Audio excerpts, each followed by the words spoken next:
ہر وہ شخص جو قرضوں میں مبتلا فی زمانہ فک کے رقبہ کی کیا صورت ہے؟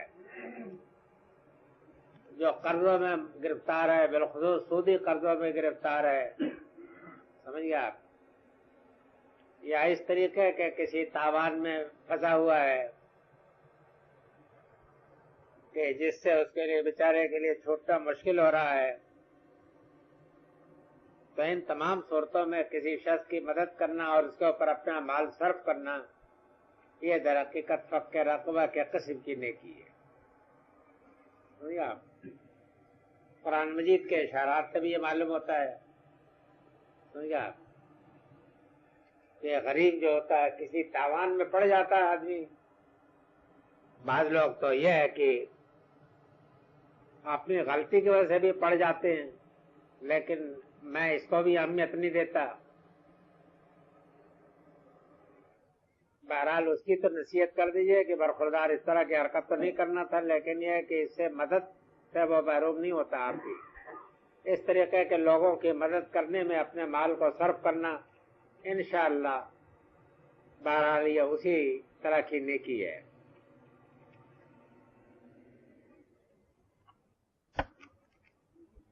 یہ چیز جو ہے یہ لمبا سوال ہے. میرا کام یہ نہیں ہے کہ میں تمام چیزوں کا زکوٰۃ کا نصاب اور یہ سب بتاؤں. قرآن مجید میں ایک تو انفاق کا ذکر آتا ہے، انفاق کا لفظ آتا ہے. انفاق کا مقصد یہ ہے کہ آدمی اپنے مال میں سے جتنا ہی زیادہ خرچ کرے اتنی اللہ تعالیٰ کو مطلوب محبوب. اس راستے میں کوئی اسراف نہیں ہے، یہ غلط ہے. اب یہ توازن قائم رکھنا آدمی کا اپنا کام ہے کہ بہرحال اس کے بیوی بچے بھی ہیں، ان کے بھی حقوق ہیں.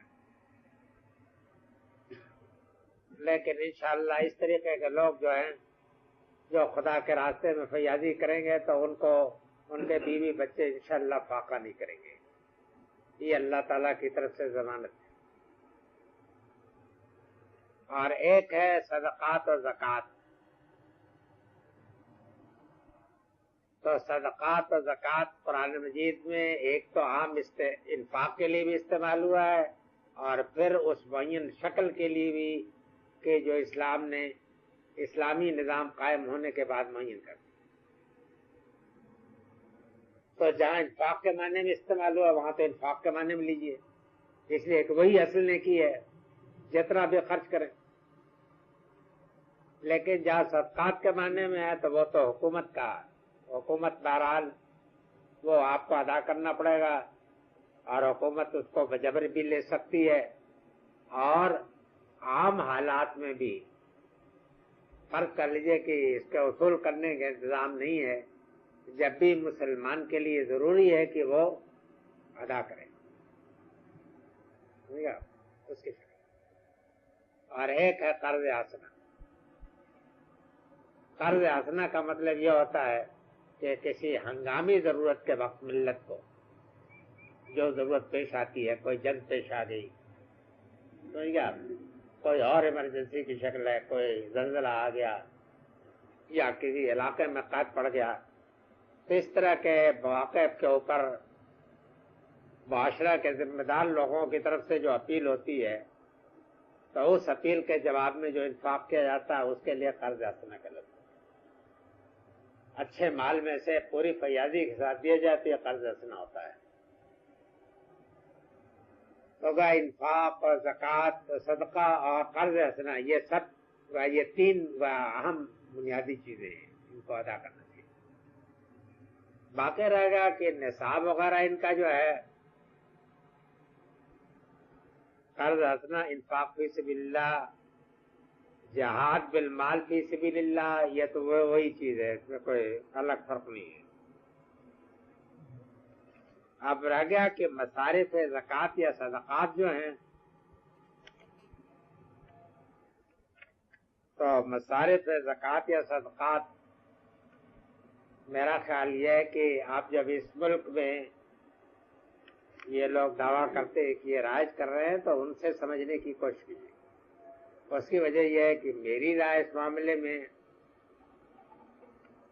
بہت سارے معاملات میں مجھے اختلاف ہے ان لوگوں سے، زکوٰۃ وغیرہ کے معاملے میں، اور میں اپنی رائے کے اوپر بہت جازم ہوں، لیکن میں نہیں جانتا کہ میں اس کے بیان کرنے کا کوئی خاص فائدہ ہوگا کہ نہیں ہوگا۔ اس کی وجہ یہ ہے کہ زکوٰۃ کے جو انہوں نے یہ بڑا مشکل مسئلہ آپ نے چھڑ دیا ہے۔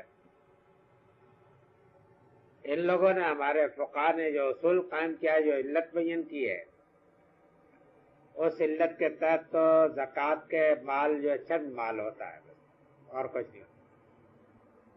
ایک دو چیزیں پھلوں میں سے، ایک دو چیزیں زمین کے معادن میں سے، ایک دو چیزیں پیداوار میں سے۔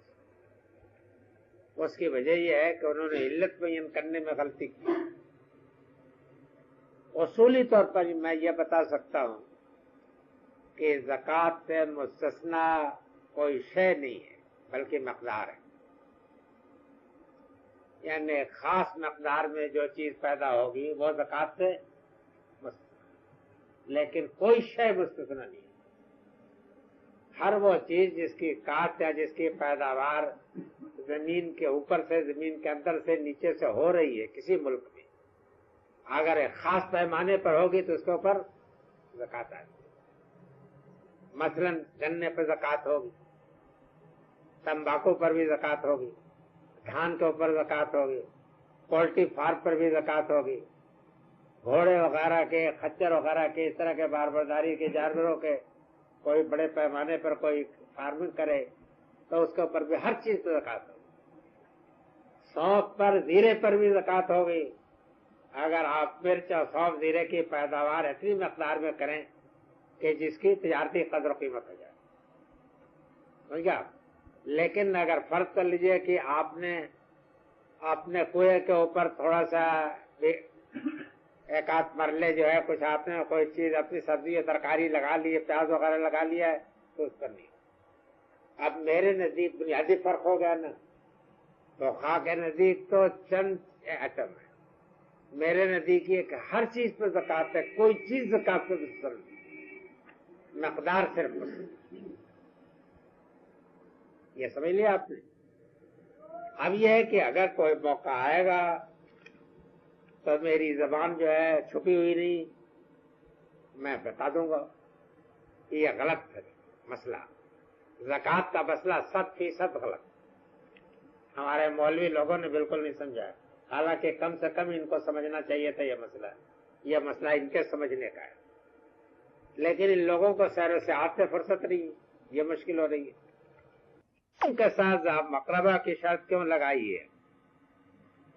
یتیم کے ساتھ ذا مقربہ کی شرط صرف اس لیے لگائی ہے کہ حق کا مرجع ہے اس کا، یعنی یتیم بھی ہے تو یتیم کی بنا پر ایک تو حق ہوتا ہے، اور اگر قرابت بندی ہے تو اس کا حق مرجع ہو جاتا ہے۔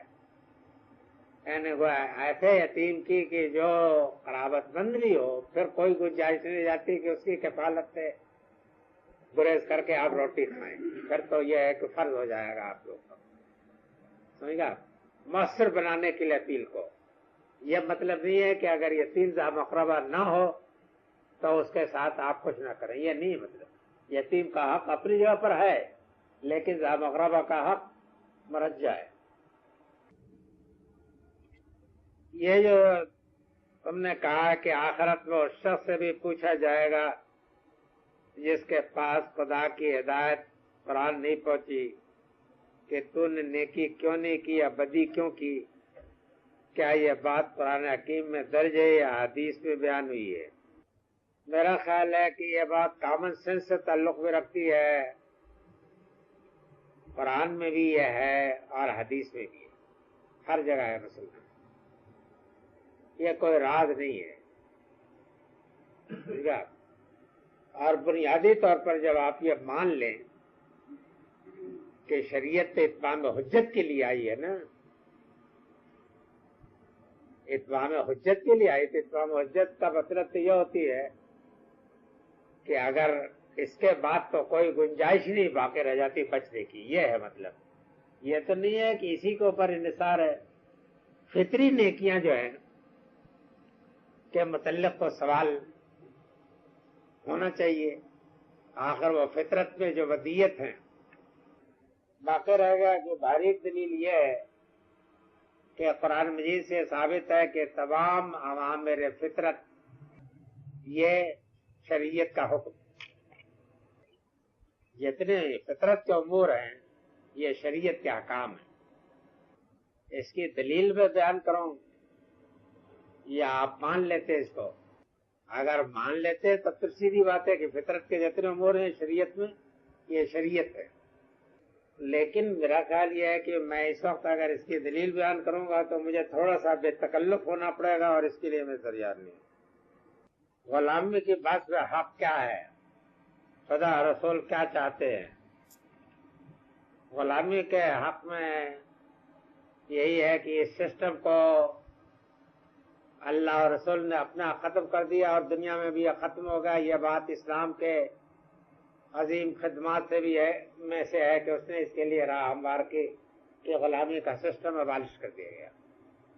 اب اگر کہیں غلامی کی کوئی شکل ابھرتی نظر آئے تو مسلمان لوگوں کا فرض یہ ہے کہ وہ اس کو کسی طریقہ سے ابھرنے نہ دے، اس کا سر کچل دے. یہ حق، اور ایسی شکلیں ابھرتی جاتی ہیں. کیا غلام لونڈیاں مالک رکھنا دین میں اس 15ویں صدی میں، اس 15ویں صدی میں بھی جائز ہے؟ استغفر اللہ.